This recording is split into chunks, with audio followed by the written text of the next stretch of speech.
안녕하십니까. 패스트푸드점 키오스크 수용 저항에 영향을 미치는 요인에 관한 연구로서 유실버 세대에 대해서 중심으로 한 주제로 연구를 발표하겠습니다. 발표자는 경희대학교 경영대학원 이화란입니다. 목차는 다음과 같습니다. 세계 키오스크 시장은 지속 성장하고 있으며 현재 인건비 부담과 언택트 소비 트렌드 변화로 더욱 확산되고 있습니다. 하지만 다양한 디지털 소외 현상이 발생되면서 일부 고객들은 이러한 급격한 변화에 부정적일 수밖에 없습니다.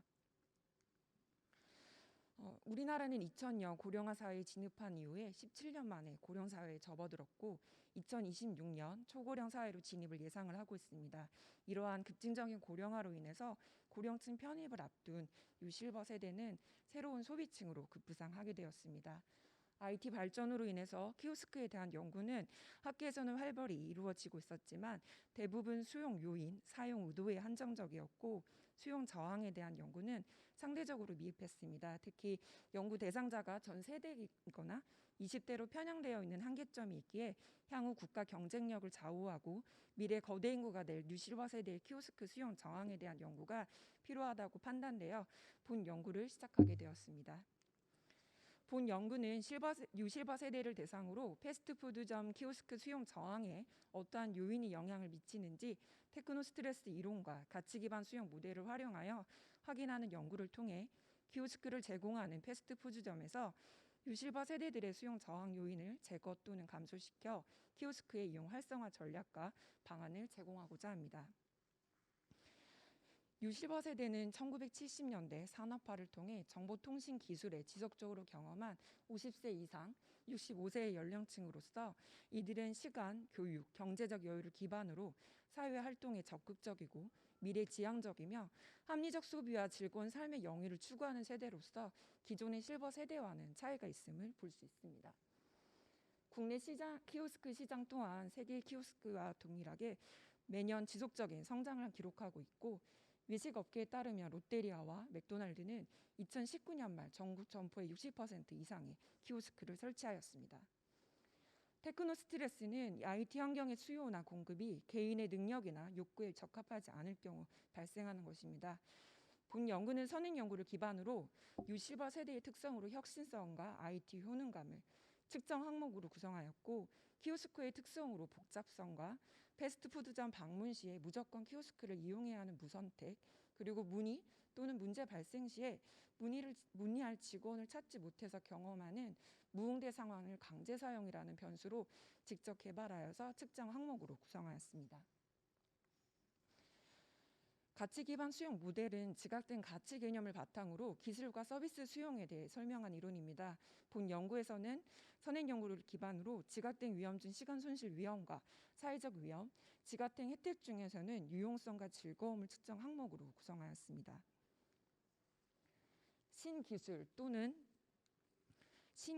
또는 서비스와 같은 혁신을 수용하지 않는 태도는 수용 저항으로서 이렇게 혁신성을 높이 가진 뉴실버 세대일지라도 키오스크 이용 시 부정적인 경험을 하게 된다면 키오스크에 대한 수용 저항은 발생하게 될 것입니다.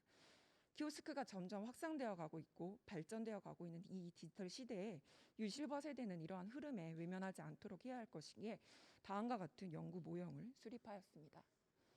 개인 특성으로 혁신성과 IT 효능감은 테크노스트레스에 음의 영향을 미치고 정보통신 기술 환경 특성인 복잡성과 강제 사용은 테크노스트레스에 정에 영향을 미칠 것이고 이러한 테크노스트레스가 수용 저항에 정에 영향을 미칠 것이라는 가설과 함께 지각된 위험 중 시간 손실, 사회적 위험은 지각된 가치에 부에 영향을 미칠 것이고 지각된 혜택 중 유용성과 즐거움은 정에 영향을 미쳐 이 지각된 가치가 수용 저항에 부에 영향을 미칠 것이라는 다음과 같은 가설을 설립하였습니다.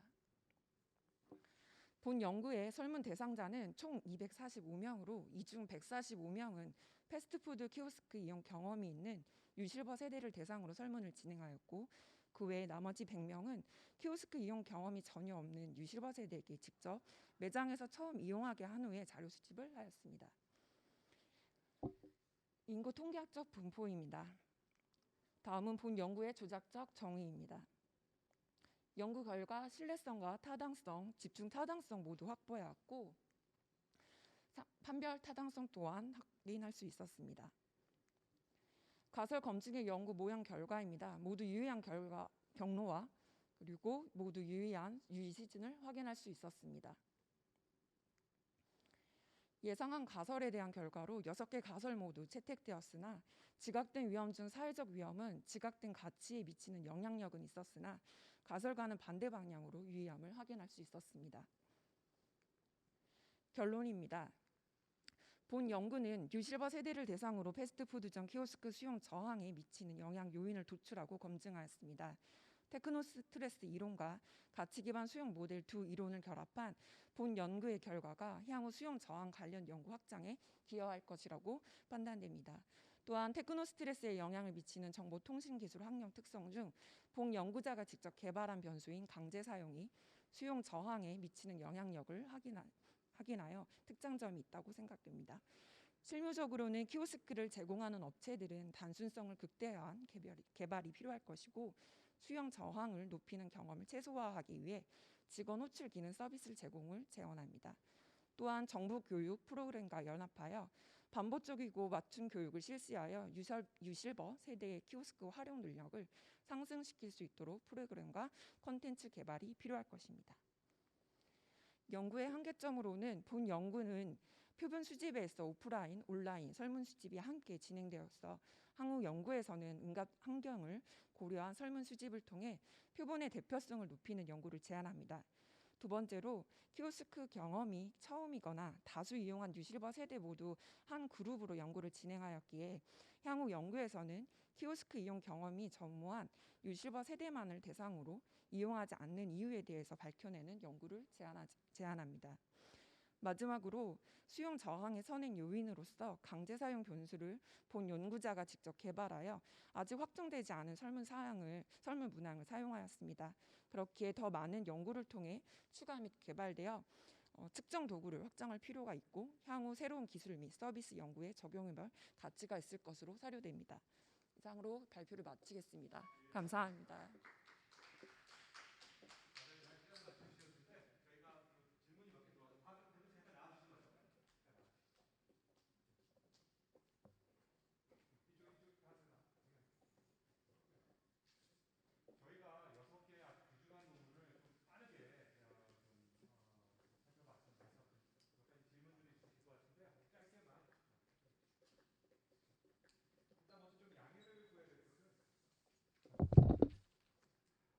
두 번째 논문의 발표자였던 국가과학수리연구소의 박윤정 박사님께서 개인적인 일정이 있으셔가지고 먼저 가셨고요.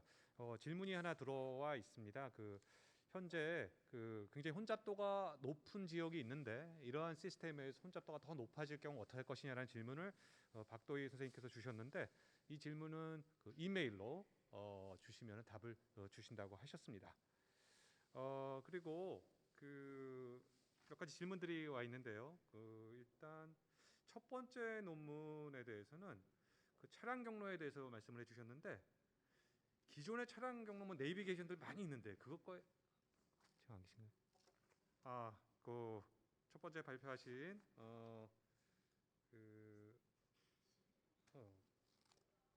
지건호 연구원께서도 지금 개인적인 일정이 있으셔서 참석을 못하셨습니다. 그것은 여러분 이메일로 질문을 주시면 답변을 주시기로 하셨습니다. 그러면 세 번째 논문에 대해서 좀 말씀을 드리겠습니다. 주로 요즘에 이슈가 되고 있는 코비드를 SNS 데이터를 통해서 예측을 높이셨는데, 자, 그런 얘기했습니다. 이게 단순히 어찌 보면은 추가적인 정보가 들어갔지 않습니까? 추가적인 정보가 들어가서 예측력이 당연히 높아질 수밖에 없을 텐데 추가적인 정보가 들어가면 그런 영향 하나, 또 하나는 기존 언론 자체의 결과에 대한 정보 자체가 또 들어갈 수 있지 않습니까? 그렇죠? 그런 경우에 당연히 높아질 텐데 그런 것은 어떤 점이 있는지.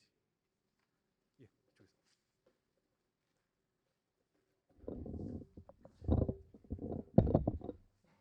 일단 먼저 저희가 예측하는 방법론적인 거를 가지고 했었을 때, 그러니까 어떠한 그 SNS의 빈도가, 그러니까 그런 예측하는 추이에 이제 반응, 그러니까 크기에 이제 영향을 주는 것이냐라는 어떤 관점이었었고요.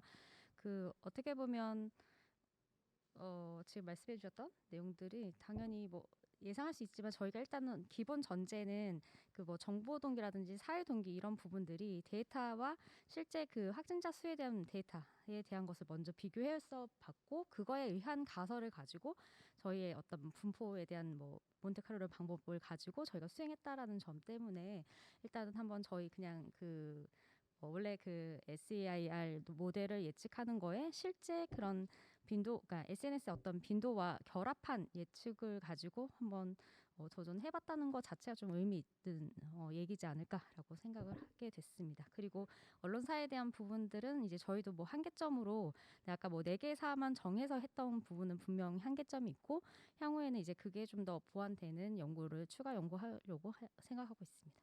네, 감사합니다. 그럼 네 번째 이제 한중의 기술 교류 분석을 하시는 분인데요. 그래서 AJ라는 분이 질문을 주셨어요. 거기 안에 고려대, 연세대, 테슬라 등이 기업이 아닌 한국 기업이나 중국 기업이 아닌 것이 포함되었는데 그 이유는 무엇인지.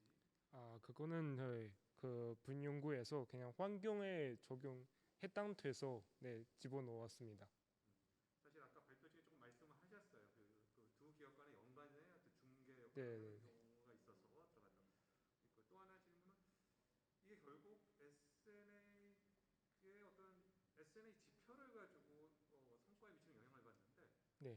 그것과 실제 기술 효류 협력의 그 통계량이나 이런 게 있지 않습니까? 네. 그것과 성과 간의 관계를 보는 것과 이 SNA 지표를 통해서 성과 간의 보는 것 간의 두 개 간의 차이는 뭘까요? 그죠? 그 기술 협력의 직접적인 지표를 우리가 알 수가 있는데 네. 그 지표와 성과 간의 관계를 보지, 횟수라든지 뭐 금액이라든지 그거를 안 보고 어떤 언론에 나타난 협력 간의 어떤 그 네트워크 지표들, 뭐 중심성이라든지 뭐 이런 것 굳이 그걸 셀가 보는 게 어떤 의미가 있느냐? 제 생각에는 그건 측정할 수 있는 도구가 필요해서 기술 협력을 직접적으로 측정할 수는 없었다. 네네. 그냥 개발적으로 좀 측정할 수 있는 거. 네. 감사합니다. 다음은 이제 딥러닝을 통한 국가 R&D 과제 굉장히 이미 상당 부분 그 연구가 되어 있고 그 다음에 상당히 잘 분류가 되는 것 같은데요. 근데 그게 효율적으로 있을 거 앞으로도 굉장히 그 의미도 있을 것 같은데 근데 이걸 추진하는데 가장 큰 문제점은 뭔지 바로 시작하면 되는 거 아닌지 그런 지금 과제 데이터 같은 경우에는 검증, 그러니까 조사부서 확정 중에 검증을 하고 있지만 논문이나 아까 연구자 전문 분야 추천에 활용하게 될 논문이나 특허 같은 경우에 검증되지 않은 데이터들이 굉장히 많습니다.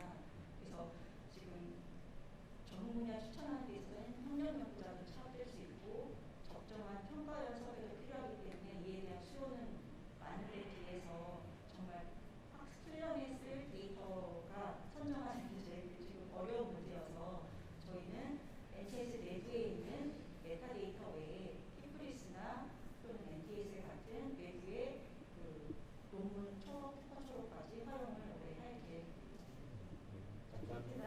예. 자, 그럼 마지막 논문 그 연구 결과 스트레스와 가치 쪽으로 봤어요. 그러니까 스트레스가 높으면은 수용 저항이 높아질 거고, 가치가 있으면 저항은 낮아질 거고. 또 어떻게 보면 우리가 연구 안 해도 알 수 있는 내용이다 이렇게 할 수가 있는데 이런 거에 현실적인 시사점은 뭐가 있을까요? 제 연구의 가장 특징적인 것이 그 실버 세대를 대상으로 했다는 점이 가장 특징적인 부분입니다. 나이가 점점 많아질수록 그 세대 고령이 점점 될수록 일반화되어 있는 것들이 일반화되고 있고 저희가 일반적으로 생각하고 있는 점들이 차이가 있지 않을까라는 생각에 유색 세대를 포커스로 해서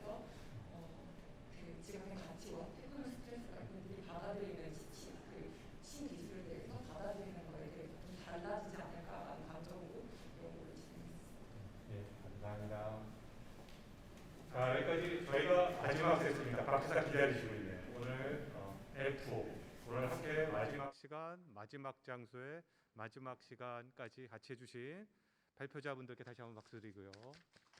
그다음에 저희가 같이 있지는 않지만 같은 공간에 있지는 않지만 온라인으로 시청해 주시는 여러분 다시 한번 감사드립니다. 이것으로 마치도록 하겠습니다.